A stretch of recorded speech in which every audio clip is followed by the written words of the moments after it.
ಅರ್ಥನೇ ಬೇರೆ ಇರ್ತೈತಿ. ಅದಕ್ಕಾಗಿ ನಾನು ಎಷ್ಟೋ ಹುಡುಗರಿಗೆ ಹೇಳ್ತೇನೆ, ಮೊದಲು ನಮ್ಮ ಧರ್ಮ ಗ್ರಂಥವನ್ನು ಅದು ಪಾರ್ಟ್ ಟೈಮ್ ಆದರೂ ಸಹಿತ ಅದನ್ನು ಅಧ್ಯಯನ ಮಾಡಿರಿ ಅಂತೇಳಿ.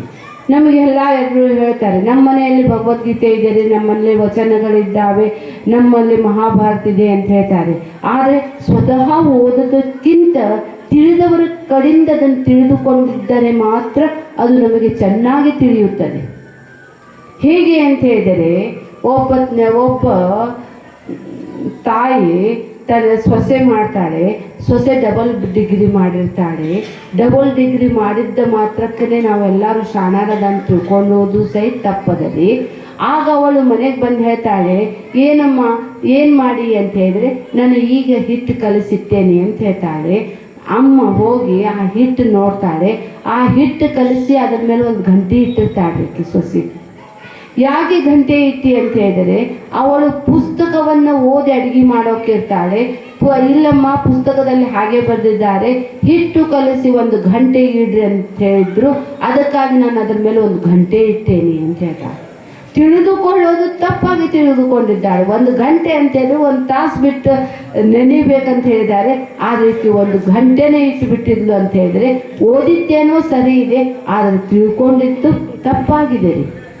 ಅದಕ್ಕಾಗಿ ತಪ್ಪಾಗಿ ತಿಳಿದುಕೊಂಡು ಯಾವುದೇ ಒಂದು ಜೀವನದಲ್ಲಿ ನಮ್ಮ ಅಜ್ಜಿ ಮಾಡೋದು ತಪ್ಪು ಅಂತ ಹೇಳೋದು ಸಹಿತ ತಪ್ಪಾಗಿದೆ ರೀ. ಮೂಢನಂಬಿಕೆ ಅಂತ ಹೇಳ್ತೇವೆ.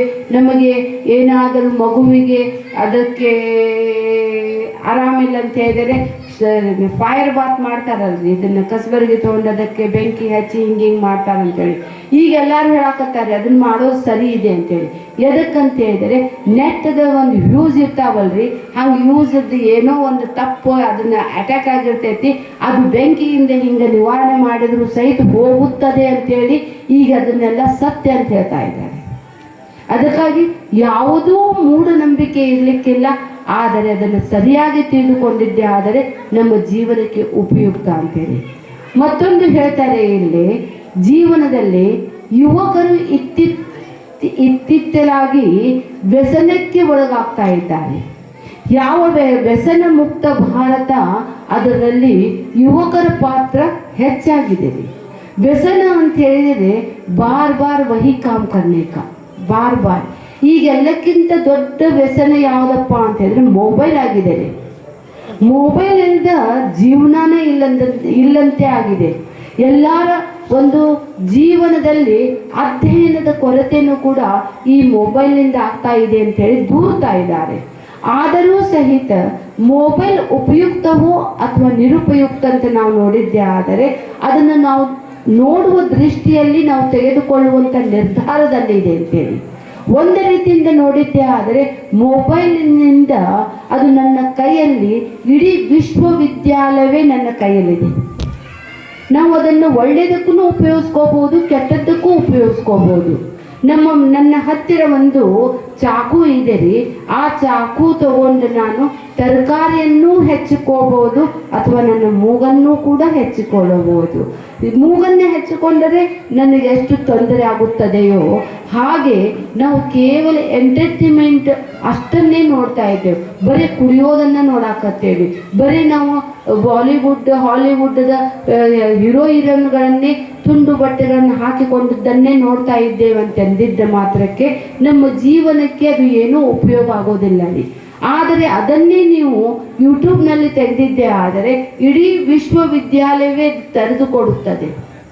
ನೀವು ಬೇಕಾದಷ್ಟು ನೀವು ನಲಂದ ವಿಶ್ವವಿದ್ಯಾಲಯ ಎಲ್ಲ ಏನಿತ್ತು ಅಂಥೇಳಿ ನಮ್ಮ ಇತಿಹಾಸವನ್ನು ಕೂಡ ನಾವು ಅಧ್ಯಯನ ಮಾಡಬಹುದು. ಅದನ್ನು ನಾವು ಸೈನ್ಸ್ನೂ ಅಧ್ಯಯನ ಮಾಡಬಹುದು.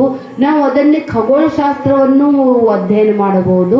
ಅದರಲ್ಲಿ ಏನಿದೆ ಅಂತ ಹೇಳಿದರೆ ಅದರಲ್ಲಿ ಏನಿಲ್ಲ ಅಂತ ನಾನು ನಿಮಗೆ ಕೇಳ್ತೇನೆ. ಅದಕ್ಕಾಗಿ ವ್ಯಸನ ಮುಕ್ತ ಭಾರತ ಅಂತ ಹೇಳಿದರೆ ಕುಡಿತಕ್ಕೆ ಹೆಚ್ಚಾಗ್ತಾ ಇದ್ದಾರೆ. ಜನರಿಗೆ ಕುಡಿತ ಮತ್ತು ಕುಣಿತ ಇವು ಹೆಚ್ಚಾಗಿದ್ದ ಕಾರಣವಾಗಿ ಮನುಷ್ಯನ ಒಂದು ಜೀವನವು ಉದ್ಧಾರದ ಕಡೆಯಲ್ಲ ರೀ, ಅಧೋಗತಿಗೆ ಹೋಗ್ತಾ ಇದ್ದೇವೆ. ಅದಕ್ಕಾಗಿ ಯುವಕರ ಪಾತ್ರದಲ್ಲಿನೇ ಅತ್ಯಂತಿಕ ಹೆಚ್ಚಿನ ಮಹತ್ವ ಇದೆ ಅಂತೇಳಿ ಈ ಕಾರ್ಯಕ್ರಮವನ್ನು ಏರ್ಪಡಿಸಲಾಗಿದೆ. ಜಗತ್ತಿನಲ್ಲಿ ಬಾಲಕರಿಂದ ಮಕ್ಕಳಿಂದಲೂ ಏನು ಉಪಯೋಗ ಇಲ್ಲ ರೀ, ಮುದುಕರಿಂದಲೂ ಉಪಯೋಗ ಇಲ್ಲ ರೀ. ಬಾಲಕ ಮತ್ತು ಮುದುಕ ಏನು ಉಪಯೋಗ ಇಲ್ಲ ರೀ. ಇದರಲ್ಲಿ ಯುವಕ ಶಕ್ತಿ ಅದ ನೋಡ್ರಿ, ಅದು ಒಂದೇ ನಿಜವಾದ ಶಕ್ತಿ. ಆ ಶಕ್ತಿಯಿಂದಲೇ ನಮ್ಮ ಭಾರತದ ಉದ್ಧಾರ ಅಡಗಿದೆ. ಬಾಲಕ ಅಂತ ಹೇಳಿದ್ರೆ ಅವ್ರು ಸಣ್ಣವರಿದ್ದಾರೆ, ಇನ್ನೂ ಕಲಿತಾ ಇದ್ದಾರೆ, ಗೊತ್ತಿಲ್ಲ. ಆದರೆ ಯುವಕರಲ್ಲಿ ನಿಮ್ಮಲ್ಲಿ ಮಾನಸಿಕ ಸ್ಥೈರ್ಯವೂ ಇದೆ ಮತ್ತು ದೈಹಿಕ ಶಕ್ತಿನೂ ಇದೆ ಮತ್ತು ಬೌದ್ಧಿಕ ಶಕ್ತಿನೂ ಇದೆ ರೀ. ಇದನ್ನು ನೀವು ಯಾವ ರೀತಿಯಿಂದ ಉಪಯೋಗಿಸುತ್ತೀರೋ ಅದನ್ನು ಎಲ್ಲರಿಗೂ ಉಪಯೋಗ ರೀ.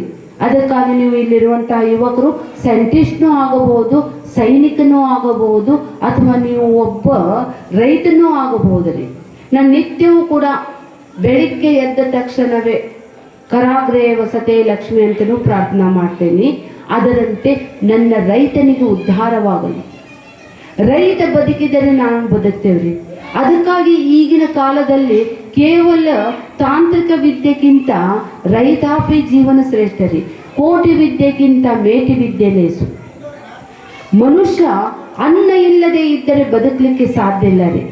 ಮಲಗುವಾಗ ನಾನು ಸೈನಿಕನಿಗೆ ನಮಸ್ಕಾರ ಮಾಡಿ ಮಲಗ್ತೇನೆ ರೀ. ಆ ಸೈನಿಕರು ಗಡಿಯನ್ನು ರಕ್ಷಣೆ ಮಾಡ್ತಾ ಇದ್ದಾರಂತೇಳಿ ನಾವು ಅನಾಯಾಸವಾಗಿ ನಿರಾಯಾಸವಾಗಿ ಮಲಗ್ತಾ ಇದ್ದೇವೆ. ಇಲ್ಲದೆ ಇದ್ದಿದ್ದೆ ಆದರೆ ನಮ್ಮ ಜೀವನಕ್ಕೆ ಅರ್ಥನೇ ಇರ್ತಿದ್ದಿಲ್ಲ. ಅದಕ್ಕಾಗಿ ಯುವಕರನಾಗಿದ್ದವರು ರೈತನಾಗಲೇಬೇಕ್ರಿ. ಪಾರ್ಟ್ ಟೈಮ್ ಜಾಬ್ ಅಂತೇಳಿ ಎಲ್ಲರೂ ರೈತಾಪಿನೂ ಆಗಬೇಕು ಮತ್ತು ಯುವಕರಾಗಿದ್ದಾಗಲೇ ದೇಶ ಸೇವೆ ಮಾಡಲಿಕ್ಕೆ ಕಡಿಮೆ 2 ವರ್ಷ ಆದರೂ ಮಿಲಿಟರಿ ಸೇರಬೇಕನ್ನುವಂತಹ ಒಂದು ಅಭಿಪ್ರಾಯವನ್ನು ಹೇಳ್ತಾ ಇದ್ದಾರೆ. ನಮ್ಮ ದೇಶ ಉಳಿದರೆ ನಾವು ಉಳಿತೇವೆ. ದೇಶಕ್ಕೆ ತೊಂದರೆ ಉಂಟಾಗಿದ್ದೇ ಆದರೆ ನಮಗೆ ಭವಿಷ್ಯ ಇಲ್ಲ ರೀ. ಯುವಕರಲ್ಲಿ ಒಂದು ದೇಶಭಕ್ತಿ ಜಾಗೃತ ಆಗಿದೆ ಅಂತ ನಾನು ಹೇಳ್ತಾ ಇದ್ದೇನೆ ರೀ. ಈಗ ಮೊದಲಿನಂತೆ ಇಲ್ಲ ರೀ. ಎಷ್ಟೋ ನೋಡಿದ್ದೆ ಆದರೆ ನಮ್ಮ ಚಲನಚಿತ್ರಗಳು ಸಹಿತ ದೇಶಭಕ್ತಿದು ಬರ್ತಾ ಇದ್ದಾವೆ. ದೇಶ ಉಳಿಯಬೇಕಾಗಿದ್ದೇ ಆದರೆ ವ್ಯಸನ ಮುಕ್ತನಾಗಿರಬೇಕು ಯುವಕ. ಕುಡಿತ ಇರಬಾರ್ದು. ಈಗೆಲ್ಲ ಎಂತೆಂತಹ ಪಾನೀಯಗಳನ್ನು ಕುಡಿತಾ ಇದ್ದೇವೆ, ಎಂತೆಂತಹದ್ದೇ ಆಹಾರವನ್ನು, ಅನಾರೋಗ್ಯಯುಕ್ತ ಆಹಾರವನ್ನು ಸೇವಿಸ್ತಾ ಇದ್ದೇವೆ. ಅದಕ್ಕಾಗಿ ಯುವಕನಾಗಿದ್ದವರು ಯುಕ್ತ ಆಹಾರ ವಿಹಾರಸ್ಯ ಯುಕ್ತ ಚೇಷ್ಟಸ್ಯ ಕರ್ಮಸು ಯುಕ್ತ ಸ್ವಪ್ನಾವಬೋಧಸ್ಯ ಯೋಗೋ ಭವತಿ ದುಃಖ. ಯುಕ್ತವಾದ ಆಹಾರವನ್ನು ಸ್ವೀಕರಿಸ್ರಿ, ಯುಕ್ತವಾದ ಜನರ ಜೊತೆಗೆ ವರ್ಣನಾಡಿರಿ, ಯುಕ್ತವಾದದ್ದನ್ನೇ ವಿಚಾರ ಮಾಡಿರಿ. ಈ ವಿಚಾರ ಶಕ್ತಿ ಅಗಾಧವಾದದ್ದು. ಆ ವಿಚಾರ ಶಕ್ತಿಯನ್ನು ಒಳ್ಳೆಯದಕ್ಕೇನು ಉಪಯೋಗಿಸಿದರೆ ಆ ವ್ಯಸನ ಅಂತ ಹೇಳಿದರೆ ಯಾವ್ಯಾವುದೋ ವ್ಯಸನ ರೀ. ಅವು ಬಂದಿದ್ದಲ್ಲ ಹೋಗಿದ್ದಲ್ಲ ರೀ. ಯುವಕನಾಗಿದ್ದವರು ಜೀವನದ ಎಲ್ಲಕ್ಕಿಂತ ಗೋಲ್ಡನ್ ಟೈಮ್ ಇದು. ಈ ಗೋಲ್ಡನ್ ಟೈಮನ್ನು ನೀವು ಯಾವುದಕ್ಕೆ ಅದನ್ನು ಪ್ರಯೋಗ ಮಾಡ್ತೀರೋ ಅದರಂತೆ ನಿಮಗೂ ನಿಮ್ಮ ಮನೆಗೂ ಮತ್ತು ದೇಶಕ್ಕೂ ಕೂಡ ಅದು ಉಪಯುಕ್ತ ಆಗ್ತದೆ ಅಂಥೇಳಿ. ಅದಕ್ಕಾಗಿ ಇಲ್ಲಿ ಸುಂದರವಾದ ವಿಷಯಗಳನ್ನು ಕೊಟ್ಟಿದ್ದಾರೆ. ವ್ಯಸನ ಮುಕ್ತ ಭಾರತದಲ್ಲಿ ಯುವಕರ ಪಾತ್ರ ಏನು ಮತ್ತು ಸಾಮಾಜಿಕ ಜನಜಾಗೃತಿಯನ್ನು ಹೆಚ್ಚಿಸುವರಲ್ಲಿ ಯುವಕರ ಕೊಡುಗೆ ಏನು. ಕೇವಲ ಕುಡಿತಾರೆ, ಕುಣಿಯೋದ್ರಿಂದ ಹಬ್ಬ ಹರಿದಿನಗಳು ಇಲ್ಲ ರೀ. ನಮಗೆ ಅದರಿಂದ ಜನರಿಗೆ ಉಪಯುಕ್ತ ಆಗಬೇಕ್ರಿ. DJ ಹಚ್ಚಿ 1 ಗಂಟೆ ತನಕ ಕುಣಿದೆ ಏನು ಉಪಯೋಗನೇ ಇಲ್ಲ ರೀ. ಅಂತಹ ಕಾಲದಲ್ಲಿ ರೋಗಗ್ರಸ್ತ ಇದ್ದವರಿಗೆ, ಮುದುಕರಿಗೆ ಎಷ್ಟು ಅದರಿಂದ ತೊಂದರೆ ಉಂಟಾಗುತ್ತದೆ ಎನ್ನುವಂತಹ ಎಚ್ಚರ ಇರಬೇಕ್ರಿ. ಅದಕ್ಕಾಗಿ ಯುವಕನಾಗಿದ್ದವನು ಶ್ರೇಷ್ಠನಾದ ಡಾಕ್ಟರ್ ಆಗಬೇಕ್ರಿ, ಶ್ರೇಷ್ಠನಾದ ಇಂಜಿನಿಯರ್ ಆಗಬೇಕು, ಶ್ರೇಷ್ಠನಾದ ಸೈಂಟಿಸ್ಟ್ ಆಗಬೇಕು, ಶ್ರೇಷ್ಠನಾದ ಸಾಧು ಸಂತರೂ ಆಗಬೇಕ್ರಿ. ಅದಕ್ಕಾಗಿ ಮನುಷ್ಯ ಸಾಧು ಸಂತರು ಸಹಿತ ತಮ್ಮ ಜೀವನದ ಒಂದು ಅತ್ಯಮೂಲ್ಯ ಸಮಯವನ್ನು ನಮ್ಮ ಧಾರ್ಮಿಕತೆಗೆ, ನಮ್ಮ ದೇಶಕ್ಕೆ ವಿನಿಯೋಗಿಸಿದ್ದಾರೆ. ವಿವೇಕಾನಂದರ ಪುಸ್ತಕಗಳನ್ನು ಓದ್ರಿ, ರಾಮತೀರ್ಥರ ಪುಸ್ತಕಗಳನ್ನು ಓದ್ರಿ. ನೀವು ಓದೋದಾಗಿದ್ದೇ ಆದರೆ ಎಂತೆಂತಹ ಸುಂದರವಾದ ನಮ್ಮ ಇತಿಹಾಸ ಇದೆ. ಆ ಇತಿಹಾಸವನ್ನು ಅಧ್ಯಯನ ಮಾಡಿದ್ದೇ ಆದರೆ ನಾನು ಮುಂದೇನು ಮಾಡಬೇಕನ್ನುವಂತಹ ವಿಚಾರ ನಮಗೆ ಹೊಳೆಯುತ್ತದೆ. ಅದಕ್ಕಾಗಿ ನಾವು ಜೀವನದಲ್ಲಿ ಯುವಶಕ್ತಿ ಒಂದಾಗಬೇಕ್ರಿ. ನಮ್ಮಲ್ಲೇ ತೂತು ಮೈ ಮಾಡೋದು, ಅವಾಚ್ಯ ಶಬ್ದಗಳನ್ನು ಬಳಸೋದರಿಂದ ನಮ್ಮ ಮರ್ಯಾದೆಯನ್ನು ನಾವೇ ಅದನ್ನು ನಾವೇ ನಮ್ಮ ಮರ್ಯಾದೆಯನ್ನು ಅವಹೇಳನಕಾರಿಗೆ ಉಪಯುಕ್ತ ಆಗ್ತೈತಿ.